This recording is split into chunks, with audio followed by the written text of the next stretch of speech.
இயேசு கிறிஸ்துவின் இனிதான நாமத்தில் இன்றைய ஆவிக்குரிய சிந்தனைக்கு உங்களை அன்புடன் வரவேற்கின்றோம். இப்போதும் ஒரு பாடலுக்கு பின்பு உங்கள் சிந்தையை தெளிவிக்கும் ஆவிக்குரிய செய்தியை கேட்கலாம். தந்திரவான் கடியின் சிறை மீட்டு எந்தை மகிழ்கின்ற நன்பு பாராட்டு.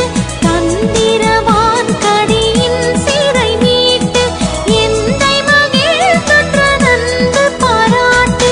கிருபை புரிந்தெனையாள் நீ பரனே, கிருபை புரிந்தெனையாள் நீதம், கிருபை புரிந்தெனையாள் நீ பரனே, கிருபை புரிந்தெனையாள்.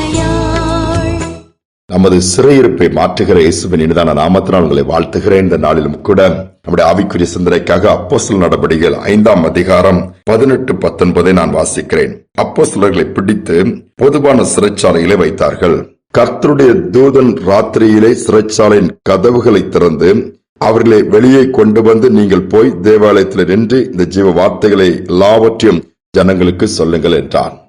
இயேசு உயிர்த்தெழுந்து பரத்துக்கேறி சென்று போன நாட்கள் வந்தது. அதற்கு பின்பு பரிசுத்த ஆவியானவர் கொடுக்கப்பட்டார். எல்லாரும் தேவ ஆவியினால் நிரப்பப்பட்டு சீஷர்கள் அப்போஸ்தலர்கள் எல்லாம் அந்த பகுதியை அசைத்துக் கொண்டிருக்கிற காலகட்டம். அப்பொழுது பிரதான ஆசாரியர் மூப்பர்கள் எல்லாத்துக்கும் எரிச்சல் வந்து அவர்களை சிறைச்சாலையில பிடிச்சு போட்டாங்க. நடந்தது என்ன தெரியுமா? தூதர்கள் ராத்திரியை போய் கதவுகளை திறந்து சிறைச்சாலையிலிருந்து அவர்களை விடுவித்து போய் தேவாலயங்களை பிரசங்கிங்கன்னு சொல்லி அனுப்பி வைத்து விட்டார். மறுநாள் அந்த சிறைச்சாலையில இருக்கிறவங்களை கூட்டிட்டு வாங்கப்பா என்று சொல்லி அவங்களை விசாரிக்கக்கூடிய குழு போய் ஆட்களை அனுப்பி போறாங்க. சிறைச்சாலை பூட்டப்பட்டிருக்கிறது. நுழைவாயிலே அதற்கு பாதுகாப்பு சேவகர்கள் நின்றுட்டு இருக்கிறாங்க. உள்ள போய் திறந்து பார்த்தா அங்க யாருமே இல்ல. எல்லாருமே அதிர்ச்சி. உள்ளே தானே வைத்தோம், அறைகள் பூட்டப்பட்டிருக்கிறது, எல்லா லாக் அப்படியே தானே இருக்கிறது, ஏன் வெளியே அவர்கள் போகாதபடி பாதுகாப்பு வீரர்களை கூட வைத்திருக்கிறோம், இதையும் தாண்டி எப்படி போனார்கள்? இப்போ ஒரு கூட்டம் சொல்லுது, நீங்க இங்க தேடுறீங்களா, ஜெயில போட்டீங்களா? அவங்க அங்க ஆலயத்துல பிரசங்கம் பண்ணிட்டு இருக்கிறாங்க. பாருங்க எவ்வளவு அழகாய் ஆண்டவர் விடுவிக்கிறாரு. சிறையிருப்பை மாற்றுகிற தேவன். வாய்ப்பே இல்லைங்கிறீங்களா? தூதர்கள் இருக்கிறாங்க, என் ஆண்டவர்களை அனுப்புவாரு.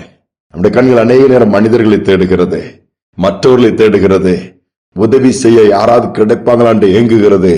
கண்கள் அப்படியெல்லாம் தேடிட்டு இருக்கோம். கடைசியில யாருமே மாட்டேன்ட்டாங்க, யாருமே முடியாதுட்டாங்க, சட்ட சிக்கல் இருக்குது, இதுக்கு இவ்வளவு ஆகுங்க, இது முடியாது, இப்படிலாம் சொல்றீங்களா?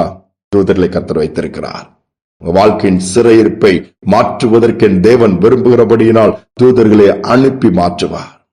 மிஷனரி ஊழியம் செய்யும்படியாய் குறிப்பிட்ட ஒரு மாநிலத்துக்கு ஒரு சகோதரன் புறப்பட்டு போகிறார்.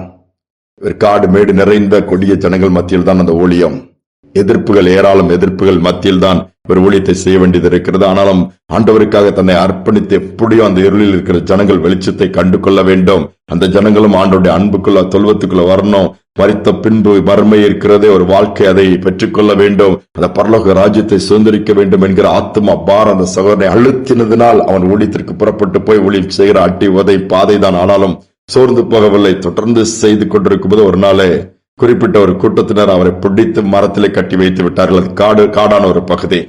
கட்டி வைத்து ஊருக்குள்ள போய் ஜனங்கள்லாம் கூட்டிட்டு வந்து இவங்க அந்த அப்படியே மேல அப்படியே பெட்ரோலை ஊத்தி கொளுத்திடணுங்கிறதா அவங்களுடைய எண்ணம். சொல்லிட்டு போனாங்க.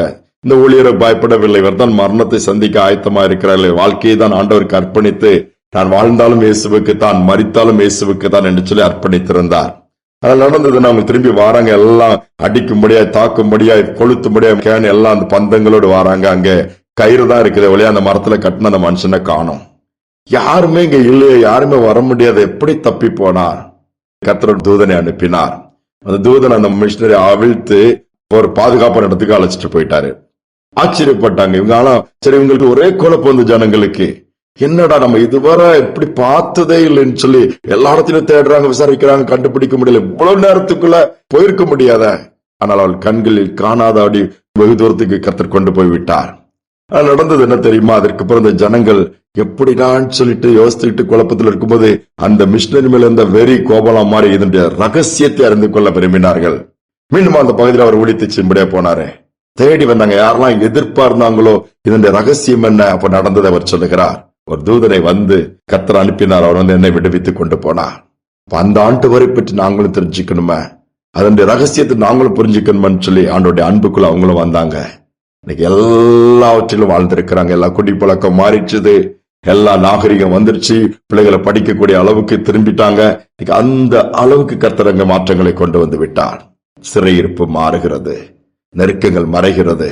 கர்த்தர் அதை நமக்கு செய்ய விரும்புகிறார். ஜெபிப்போம். அன்பின் தகப்பனே, நீர் சிறையிருப்பை மாற்றுகிற தேவனாய் இருப்பதற்காய் ஸ்தோத்திரம். இந்த நாளிலும் கூட நம்முடைய சமூகத்திலே தாழ்த்தி வந்திருக்கிறப்பா, இக்கட்டான நிலைமையில் நாங்கள் சிக்கிக் கொண்டிருக்கிறோம். எங்களை விடுவிக்க யாருமே இல்ல. எங்களை யாராவது இருந்து விடுவிக்க மாட்டாங்களா? இதுல ஒரு விடுதலை உண்டாகாதா? இந்த அடிமைத்தனம் எத்தனை நாட்கள் நான் போராடி கொண்டிருப்பது என்று சொல்லி பலவித அடிமைத்தனத்திலே பலவித நுகங்களோடு கஷ்டப்படுகிற பிள்ளைகள் இந்த செய்தியை கேட்க நேரிடுமான அந்த நுகத்தின் கட்டுகளை ஆண்டவர் முறிப்பீராக, அவிழ்ப்பீராக, தூதனை அனுப்புவீராக. எங்களுக்கு உதவி செய்ய யாருமே சொல்லி கண்ணீரோடு, கலக்கத்தோடு, வேதனையோடு ஒவ்வொரு நாளும் பெருமூச்சியோடு சமூகத்துல வந்து நிற்கிறவங்க, அல்லது அப்படிப்பட்ட வேதனையோடு ஏதோ நான் இருக்கிற ஒரு நடைப்பணமா தான் வாழ்க்கை இருக்குதுன்னு சொல்லி புலம்புடைய வாழ்க்கையில் இன்னைக்கு தூதர்களை அனுப்பி அற்புதங்கள் நடக்கட்டும்பா. எவைகெல்லாம் தடைப்பட்டிருக்க அந்த தடைகள் உடைக்கப்படட்டும். எங்கெல்லாம் காரியங்கள் நடக்கப்பட வேண்டுமோ அங்கு தூதர்கள் பிரவேசிப்பார்களாக. பொல்லாத மனிதருடைய கரங்களில் பிள்ளைகளை விடுவீங்க, பொல்லாத காரியத்திலிருந்து விடுவீங்க. எல்லாவற்றிலும் நன்மை உண்டாகட்டும். பல நாட்களாய் காத்திருக்கிற காரியங்கள் அற்புதம் நடக்கட்டும். தாழ்த்தி ஒப்புக் கொடுக்கிறேன். துதியான மகிமை ஏற்றுக்கொள்ளும் இயேசுவின் நாமத்தில் வேண்டிக் கொள்கிற நல்ல பிதாவே, ஆமென், ஆமென். நம்மை காக்கும்படி கர்த்தர் தூதர்களை அனுப்புவாரம். சத்துரின் பிடியிலிருந்து நம்மை விடுவிப்பார்கள். இந்த சிந்தனையோடு இந்த நாளை தொடர்வோம். மீண்டுமாய் நாளை தினம் சந்திப்போம். சத்துருவின் கோட்டைகளை தகர்த்திட உதவி செய்வார். தயங்காமல் முன் சென்றிட தாங்கியே நடத்திடுவார். இடைவிடாமல் ஆராதிப்போம், நம் வாழ்வில் என்றும் ஜெயமே. இடைவிடாமல் ஆராதிப்போம், நம் வாழ்வில் என்றும் ஜெயமே. நாம் ஆராதிக்கும் தேவன் நல்லவர், விடுவிக்க வல்லவரே.